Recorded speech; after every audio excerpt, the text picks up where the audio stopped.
Hello दोस्तों, जय हिंद। और आज है टीचर्स डे।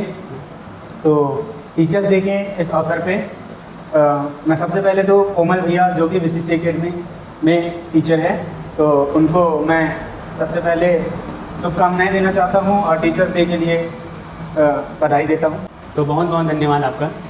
हाँ, तो भैया आपसे कुछ क्वेश्चंस है आज के टीचर्स डे को लेकर के जी। कि आपके एकेडमी में किस तरीके से टीचर्स डे सेलिब्रेट किया गया, बच्चों का कैसा सेलिब्रेशन था टीचर्स डे पे, आपको किस तरीके से विश किए, तो ये सब जानेंगे।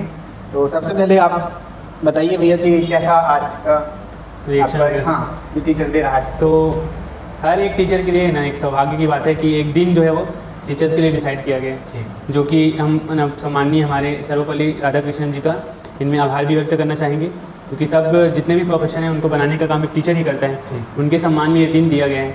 तो ना हमारे एकेडमी की मैं बात करूं तो हमारे बच्चों ने ना ये दिन को यादगार बना दिया, क्योंकि हमारे जो बच्चे हैं कुछ लोग खुद से केक वगैरह लेके आए थे कि ये ना सर का हम लोग ना हमारे भैया का है ना, जनरली हमको जैसे हमारे एकेडमी में भैया ही बोलते हैं ना, तो हम लोग टीचर है तो अच्छा लगा कि केक वगैरह लाए, केक कटिंग हुआ। उसके बाद कुछ बच्चों ने ना अपना स्पीच वगैरह छोटा मोटा दिया। फिर मेरे बोले भैया कुछ आप भी सुनाओ करके, तो मैं बोला चलो ठीक है, अब बच्चे हैं तो ना उनके लिए भी कुछ करना ही पड़ता है, बोलेंगे तो ना। तो ये सब रहा है। तो केक वेक भी काटे होंगे? हाँ, काटे हैं ना, केक वगैरह काटे हैं, सबको खिलाए हैं। अभी मैं अपने हाथों से खिलाए हैं सब बच्चों को। तो अगला क्वेश्चन कोमल भैया से मैं ये पूछना चाहूँगा कि भैया के टीचिंग जर्नी को जानना चाहेंगे हम। तो कोमल भैया आप बताइए कि आप कैसे शुरुआत किए पढ़ाना, कैसे आपको इंटरेस्ट आया इस फील्ड में, तो मतलब बहुत सारी चीज़ें आप बताइए थोड़ा। तो वैसे ही अनऑफिशियली तो बहुत पहले से पढ़ा रहे हैं हम लोग, अपने स्कूल टाइम से ही ना छोटे बच्चों को पढ़ाए, घर में बुला करके पढ़ाते थे। हम लोगों को पैसा दे के पढ़ाते थे ना बच्चों को, हम लोग खुद देते थे। तो उसके बाद ऐसे ही धीरे धीरे जर्नी आगे बढ़ा। फिर हम लोग ने या ना कोरोना काल में सभी बच्चों का पढ़ाई ठप हो गया था।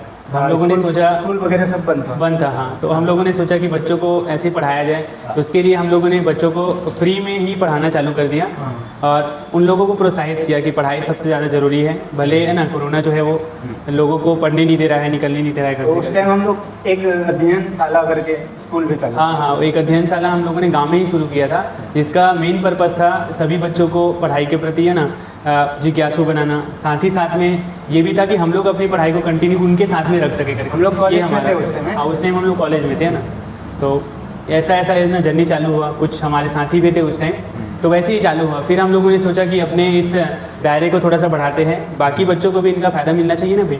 सीमित नहीं रहना चाहते थे कि हमारे मोहल्ले के बच्चों को ना इसका फ़ायदा मिले, हम चाहते थे पूरे गांव के बच्चों को फ़ायदा मिले, साथ ही साथ में आसपास के जो गांव के बच्चे उनको फ़ायदा मिले करके। तो मतलब पहले मोहल्ले से, फिर गांव से भी बाहर निकले। हाँ, और फिर एक बड़े एरिया में आ गए, थोड़ा शिफ्ट हुए। और जैसे कि ना हम लोग जहाँ से पढ़े हैं, जैसे अर्जुनी ये है ना बलौदा बाजार में एक जगह है, वहाँ हम लोग स्टार्ट कर दिए। तो मेन तो ना आप ही स्टार्ट किए थे वे जो है ना आप ही स्टार्ट किए थे। तो उस टाइम मैं जो है ना कॉलेज में रहता था, तो पार्ट टाइम आता था उस टाइम।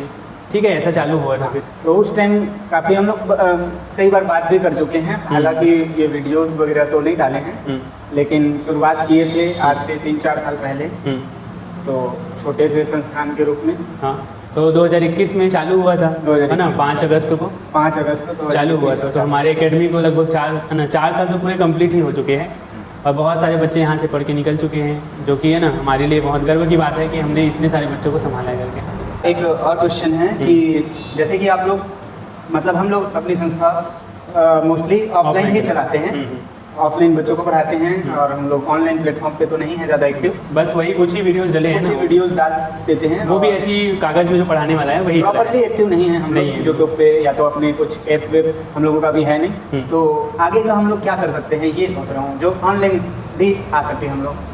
तो वैसे तो डिमांड बहुत ज़्यादा है। मेरे जो दोस्त यार हैं, मैंने जहाँ से है ना इंजीनियरिंग वगैरह किया है, तो उन लोग जानते हैं, मेरे फ्रेंड्स लोग, और साथ ही साथ में आसपास के हमारे जितने पहचान वाले कि जानते हैं कि ये लड़के अच्छे पढ़ाते हैं करके। तो उन लोग ऐसा कर रहे डिमांड कि हमारे बच्चे भी है ना इसका लाभ ले सके, जहाँ है वहाँ से पढ़ाई कर सके। जैसे हमारे कुछ बच्चे जो हैं जिनके माता पिता जो है ना यहाँ पढ़ाते थे, उनका ट्रांसफ़र हो गया है ना, एनी हाउ कैसे भी, जैसे जॉब वॉब में है, तो अब वो बच्चे बोल रहे हैं कि भैया आप ही पढ़ाओ हम लोगों को ना, ऑनलाइन पढ़ेंगे अच्छा लगता है करके। तो हम लोग ये चाहते हैं कि ये जो दायरा है हम लोग का बढ़े, ऑनलाइन में आकर के बाकी बच्चों को भी हम लोग ऐसे फ्री ऑफ कॉस्ट भी पढ़ा सके, तो उनका ज़्यादा फायदा होगा ना। और एक बात ये है कि जो सीजी बोर्ड का जो है। हाँ, उनका उसमें वीडियो बहुत वगैरह कम कंटेंट बहुत कम मिलता है छत्तीसगढ़ बोर्ड में स्पेशली, तो उसके लिए हम लोग नया कुछ करना चाहेंगे। तो जरूर हम लोग शुरुआत करेंगे अब धीरे से। तो अगला क्वेश्चन है आपके लिए कि अभी आप लोग बीसीसी एकेडमी में कितने टीचर्स प्रॉपरली पढ़ा रहे हैं और कितने बच्चों को आप एजुकेट कर रहे हैं, तो आप थोड़ा बताइए। तो अभी तो हम लोग 3 टीचर हैं ना। हाँ। जैसे बड़े क्लासेस को 10 से लेकर के ना 10th 11th और 12th इसको मैं ही पढ़ा रहा हूँ। बाकी जो क्लासेस है जैसे छोटे क्लासेस के लिए है ना हमारे पास टीचर उपलब्ध नहीं थे, तो हम लोगों ने उपलब्ध कराया और उसमें है ना 6 से लेकर के 9 तक के पढ़ाने के लिए एक टीचर रखे हम लोग। साथ ही साथ में कॉमर्स वाले जो बच्चे हैं, अदर फील्ड, मेरा फील्ड साइंस का है, तो अदर फील्ड का चाहते थे कि वो भी बच्चे पढ़ पाए, तो उन लोग का डिमांड था, तो हम लोगों ने उसके लिए भी एक टीचर को हायर किया है ना, तो वो भी पढ़ाती है। और रही बात हमारे बच्चों की ना स्ट्रेंथ के बारे में यहाँ बीसीसी एकेडमी में, तो फिलहाल अभी हमारे जो बच्चे हैं 100+ हैं, तो ये हमारे लिए बहुत अच्छी बात है। साथ ही साथ में हम लोग चाहते हैं आसपास के एरिया के और भी बच्चे आए। कुछ बच्चे जो है अभी पढ़ाई का माहौल जो है ना मोबाइल के कारण बिगड़ा हुआ है, हाँ। तो बच्चे जो है ना इंटरेस्ट नहीं ले रहे हैं। इनको ना माता पिता को भी समझने की ज़रूरत है। ऑनलाइन जो गेमिंग वगैरह है, ऑनलाइन जो टीचिंग वगैरह है, ठीक है, जैसे कि हम लोग बात करेंगे कोर्सेज वगैरह परचेज करने वाले, उसके जगह में ऑफलाइन अगर पास में है तो भाई पास में है तो ऑफलाइन ज़्यादा बेटर ऑप्शन रहता है। हाँ। उसको आप लोग जैसे है ना बाकी बच्चे आते हैं उनका फीडबैक भी हमारे पास है, इसलिए हम लोग बोल रहे हैं। बाकी तो ऑनलाइन क्लासेस भी अच्छा होता है, तो यही बोलना चाहूँगा। आप अपने बच्चों को क्या कहना चाहोगे, अपने स्टूडेंट्स को बीसीसी एकेडमी के, तो उनके लिए कुछ संदेश आपके द्वारा? वैसे तो ना क्लासेस के बीच में भी बोलता रहता हूँ, लेकिन आज टीचर्स डे है तो थोड़ा और ना उन लोग को बोल ही देता हूँ कि आप लोग जो है अपने ना पढ़ाई पे फोकस करो। जितना डाउट्स रहता है, जितने भी प्रॉब्लम रहते हैं, उनको डरना नहीं है, पूछना है, ताकि तब तो हमको समझ आएगा ना भाई कि हम लोग कितने अच्छे तरीके से उसको ना सॉल्व कर पाएंगे और बेटर से बेटर तरीके से आप लोग को बता पाएंगे, वो परेशानियों को दूर करेंगे हम लोग। तो बिल्कुल डरना नहीं है, घबराना नहीं है और एकदम फ्रेंडली होकर के हम लोगों से बातें करना है और पूछना है उन सवालों को, ठीक है। तो अंत में मैं कोमल भैया को टीचर्स डे की इस अवसर पे कुछ गिफ्ट देना चाहूँगा, जो कि भगवत गीता, श्रीमद् भगवत गीता और कर्म योग, जो कि स्वामी विवेकानंद जी की पुस्तक है, उसको देना चाहूँगा। बहुत बहुत धन्यवाद है ना। आज के युग में इसकी बहुत ही ज़रूरत है। भगवान कृष्ण का ये जो उपदेश है उनका पालन बहुत ज़रूरी है। ठीक है, थैंक यू। तो काफ़ी अच्छा लगा आज का एक छोटा सा पॉडकास्ट टाइप से हम लोग वीडियो बनाने की कोशिश किए। आई होप आप सभी को पसंद आएगा।